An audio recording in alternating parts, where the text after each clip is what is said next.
Welcome, everybody. This is Avoiding the Addiction Affliction, brought to you by Westwards Consulting, the Kenosha County Substance Use Disorder Coalition, and by a generous grant from the state of Wisconsin's Dose of Reality Real Talks, reminding you that opioids are powerful drugs and that one pill can kill.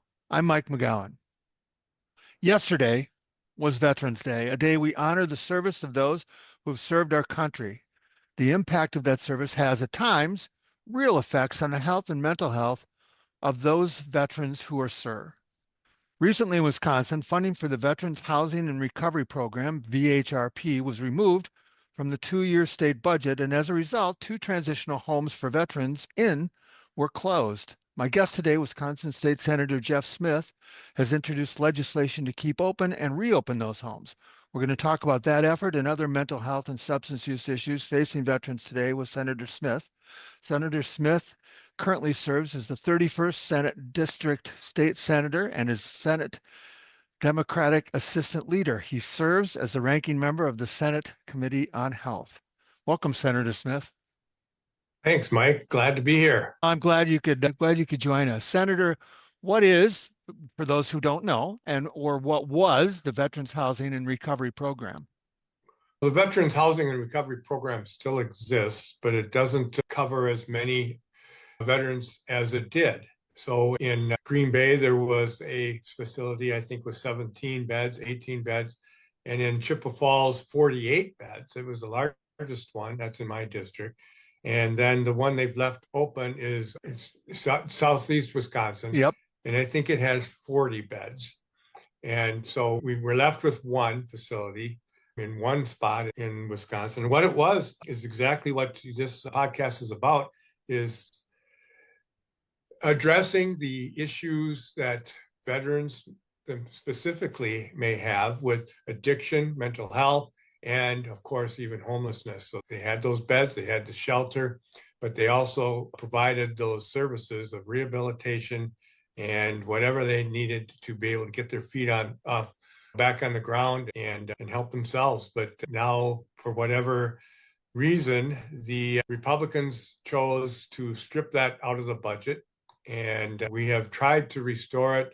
I wanted to think at the beginning that it was just an oversight because they just randomly strip everything out of the budget.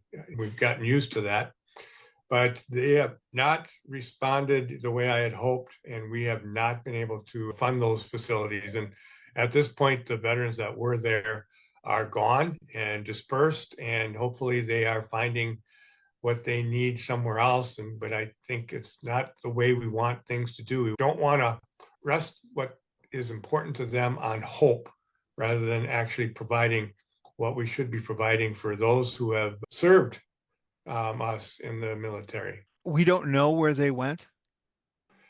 I don't. And I know that the officials that were at the facility did what they could to find other locations for them to go as far as shelter. But I'm not so sure that means they're also getting the services and counseling that they needed to get their life back on track. Why was the program started to begin with? Why is it needed? It's needed. I don't quote me on this, but I know that in the past I've heard these numbers like this, that out of the homeless population in our state and in our country, 30% at least are veterans. Yeah. And yet only 6% of our population serve in the military. What does that tell you when it's so out of whack like that? It means that we really owe them not just rehabilitation, but all the services that they need to, when they come back into civilian life after serving us in military. Who knows what they've seen, what they've gone through, and we need to be able to get them back into a regular civilian life and do everything we can to make sure that they are not left homeless. They are not left on their own to fight with the battles that they have to fight with. Let's talk about the why. Mental health and substance use issues are not unusual among veterans, and they do occasionally lead to homelessness. We've all seen the ads on TV, how there's difficulty coping. The one I'm thinking of right now runs pretty regularly, talking about a mom who said when she came back from overseas, she heard booms constantly. It made it difficult for her to be a mom. We need to help them. Yeah, we sure do. It seems so obvious, right? And Mike, I know you are. I think everyone is, no matter how they vote. tired of politicians' rhetoric and no action. I always want to wrap themselves in the flag and say how they support veterans. And I'm so tired of talking about veterans and not actually doing things that support their efforts to live a normal life. It's embarrassing. What are we talking about cost wise? How much would it have cost, or how much will it cost to do the homes? That's a yeah, that's a great question. We could have kept this facility open in Chippewa Falls, 48 beds, and the Green Bay one, just by making sure that $1.9 million stayed in the budget. Now that would have been just one cycle. It's not a permanent fix, but it would have kept the counseling services and what they needed available to them for another cycle. We could do better. I have met at the facility with the directors and counselors there. They would have liked to have built a new facility, and having toured it, I get why they needed to do that. The location wasn't ideal. The building was getting old, and the cost of keeping it going was really getting out of reach for them. So they had the possibility of getting some federal funding, but it was not enough to do what they needed to do. And they couldn't meet the federal standards that were being asked of them because that building was not adequate. And that's part of the problem. And I couldn't get Republicans to understand that, because one of the excuses they were giving, oh, they didn't use that federal funding, they must not need it. No, it wasn't that. It's that we were not, as a state, willing to help them find that new location and then meet those standards that they needed to meet. Suicide is the second leading cause of death for veterans under the age of 45. I think I read it's something like 17 a day across our Isn't that, country. yeah, isn't that, that's incredible. That's incredible. And it's preventable in Yeah. so many ways. And as long as we're talking numbers, let's talk about alcohol, because I found that staggering when I looked that up. Substance use disorders, alcohol is a primary substance for 65% of the veterans entering treatment centers. That's nearly twice the rate of people who did not serve. Mike, Yeah, I know. I know, but we're both quoting numbers that Yeah. should just shock people, that why there's reason why veterans come back and have more troubles with substance abuse, with mental health, with holding a job, hanging on, family life, all those things. And it's because we put them in dangerous situations, things they weren't prepared for. And worse than that, we've not prepared for them to come back into civilian life. Yeah, I read a study that said upwards of 50%, 37 to 50% of veterans coming back from Afghanistan reported some form of mental health concerns or substance use concerns. That's almost half, which is staggering. I'm going to ask you a few things and just ask you to comment on these. When veterans are surveyed, they report that the reason for them not reaching out, because clearly they're having issues, include difficulty accessing services, right? Due to long wait times, having a hard time reaching providers, not having reliable transportation, fear of being stigmatized or looking weak, et cetera, or just having trouble finding it because they're in rural areas. You talked about, for those of you not familiar with Wisconsin, Chippewa Falls is in one part of the state, Green Bay is in another part of the state, and Senator Smith mentioned southeast Wisconsin. You had a triangle going, and now you've lost the upper 2/3 of the state for services. And it makes it worse if you are having to find those services far away from family. You need family to be able to really get a grip on what's going on in your life. That's such an important piece of that. Here we are having to send them away to find the services, and basically on their own. Good luck. I would imagine that a lot of the staff that works there are attuned to veterans' issues. Yes, they were. And of course, they're not there now either. Mike, I got to tell you, when I was touring this facility, we call it Klein Hall, there's a wall, the width of the whole building, that one of their clients asked, could I paint a mural on that wall? It was part of his, I think, his own, getting his act together. And he did. And it is the most, I actually took a video of it. It's actually two walls because it goes down two hallways. And it really was obviously what a veteran has to go through, from signing up, coming out and going and standing in line, signing up for the military, thinking they're getting into something really incredible. And for some people, that certainly is. And then it just through war scenes and then the struggles and then falling into desperation when they get out. And it is so clear when you go through this mural. And then this mural goes into finding this help at this facility and what a change it made for this person in life. And this was an incredible piece of art. I'm sure it's still there, and I hate to see it destroyed, but everyone should look at that and realize, wow, this was at the hands of somebody who actually needed that help and got it. Amazing. If I'm correct, I read that you introduced, and here's my two favorite words, standalone bill to restore the funding. What does your bill seek to do? And for those of you who don't know, a standalone bill means that's all that's in there. It's not a bunch of projects for something else. Yeah, exactly.